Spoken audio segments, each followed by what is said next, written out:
नमस्कार। आज के इस एक्सप्लेनर में हम भारी उद्योग के एक असली जायंट यानी ब्लास्ट फर्नेस के दशकों लंबे और बेहद दिलचस्प जीवन चक्र को डिकोड करने वाले हैं।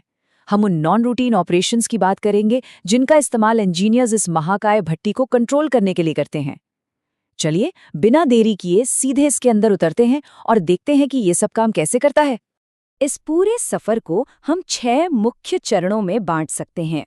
शुरुआत होगी फर्नेस के जन्म यानी ब्लोइंग इन से, फिर इग्निशन, उसके बाद गहरी नींद जिसे बैंकिंग कहते हैं, फिर छोटे ब्रेक यानी बैक ड्राफ्टिंग, गति को धीमा करना या फैनिंग, और अंत में इसका आखिरी शटडाउन यानी ब्लोइंग आउट। तो शुरुआत करते हैं चरण 1 से, फर्नेस का जन्म, जिसे तकनीकी भाषा में ब्लोइंग इन कहा जाता है। अब किसी भी नई या पूरी तरह से रिपेयर की गई ब्लास्ट फर्नेस में जान फूंकने की इस प्रक्रिया को ही ब्लोइंग इन कहते हैं। इसे चालू करना घर के किसी स्विच को ऑन करने जैसा बिल्कुल नहीं है। इसमें हफ्तों की एक बहुत ही सख्त प्रोसेस लगती है। मुख्य रूप से इसमें 3 कदम होते हैं: सुखाना, भरना और जलाना।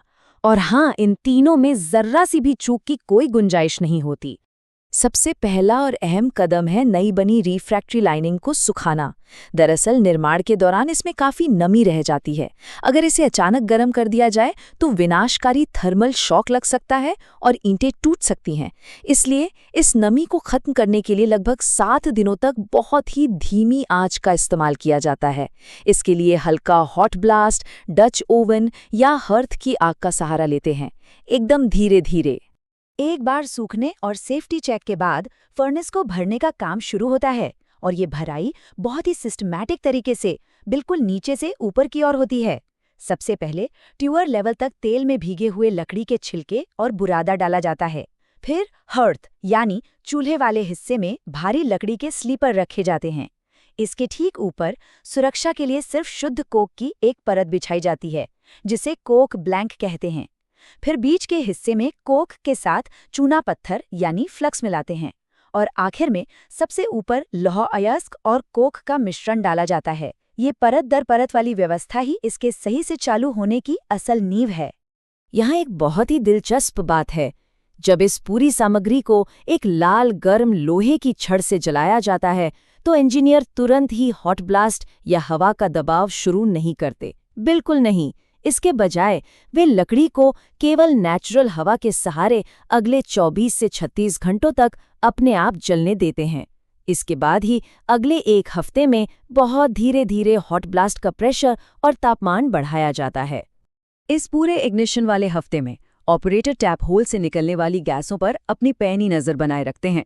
जैसे ही निकलने वाली गैस की मात्रा कम होने लगती है, समझ लीजिए कि अंदर का कच्चा माल पिघल रहा है और तरल स्लैग बनना शुरू हो गया है। बस यहीं से फर्नेस अपने असली सामान्य जीवन में कदम रखती है। चलिए अब बढ़ते हैं चरण 2 की तरफ, मिड लाइफ एडजस्टमेंट्स यानी फर्नेस का रुकना और धीमा होना। वैसे तो एक ब्लास्ट फर्नेस को 5 से 10 सालों तक बिना रुके लगातार चलने के लिए डिज़ाइन किया जाता है, लेकिन असल दुनिया में कभी कभी ब्रेक तो लगाना ही पड़ता है। जब फर्नेस को पूरी तरह से रोकना ज़रूरी हो तो मुख्य रूप से 2 तरीके अपनाए जाते हैं: बैक ड्राफ्टिंग और बैंकिंग। अगर कोई मामूली और तेज़ मरम्मत करनी हो जिसमें सिर्फ कुछ घंटे लगने हैं तो बैक ड्राफ्टिंग काम आती है। वहीं अगर कच्चे माल की कमी हो और शटडाउन दिनों या हफ्तों तक चलने वाला हो तो बैंकिंग का इस्तेमाल किया जाता है। तो पहले देखते हैं कि बैक ड्राफ्टिंग क्या है। ये तरीका बहुत ही चालाकी से सामान्य हवा के प्रवाह को एकदम उल्टा कर देता है। आमतौर पर हवा नीचे से ऊपर जाती है, सही है, लेकिन यहाँ हवा को ऊपर से नीचे की ओर खींचा जाता है। एक ऐसा नेगेटिव प्रेशर बनाया जाता है जो हवा को नीचे खींचकर बसल पाइप से जुड़ी एक चिमनी के जरिए बाहर निकाल देता है।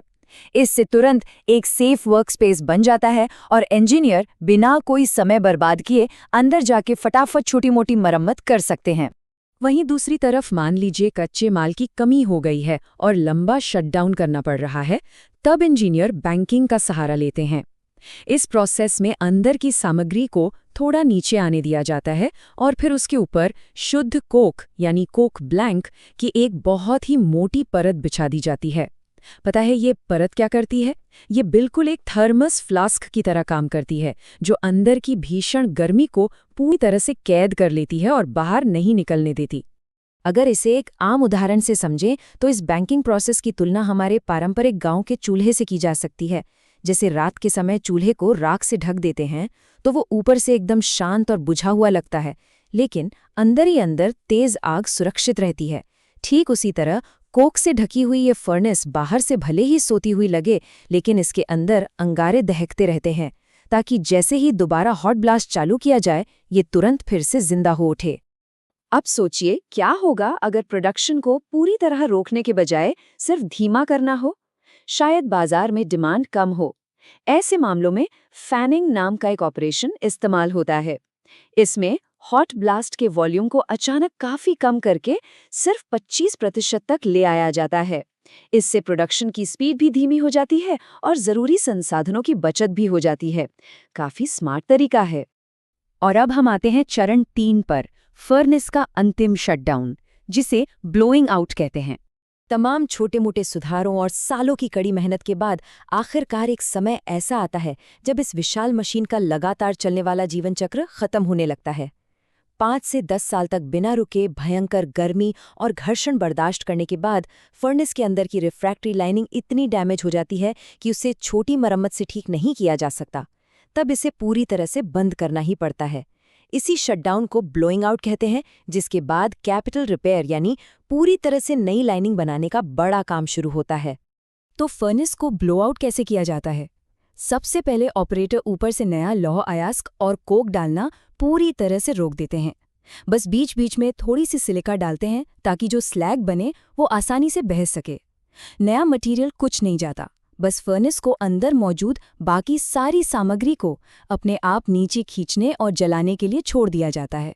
समय के साथ अंदर जलती हुई वो सारी सामग्री धीरे धीरे पूरी तरह से नीचे हर्थ यानी चूल्हे तक आ जाती है। वहाँ आखिरी बचा हुआ स्लैग और धातु बाहर निकाल दिया जाता है। इसके बाद बारी आती है अंदर की आग को हमेशा के लिए शांत करने की। इसके लिए भारी मात्रा में पानी के स्प्रे का इस्तेमाल होता है। जब ये पूरी तरह ठंडी हो जाती है तब जाकर मजदूर अंदर घुसते हैं, पुरानी लाइनिंग को तोड़ते हैं और एक नए जीवन चक्र के लिए नई लाइनिंग तैयार करते हैं। ये अविश्वसनीय जीवन चक्र ब्लास्ट फर्नेस के विशाल पैमाने और इसके पीछे की शानदार इंजीनियरिंग का एक बेहतरीन उदाहरण है। तेल में भीगी लकड़ी की एक छोटी सी चिंगारी से शुरू होकर ये एक दशक तक लगातार धधकने वाले नरक में बदल जाती है।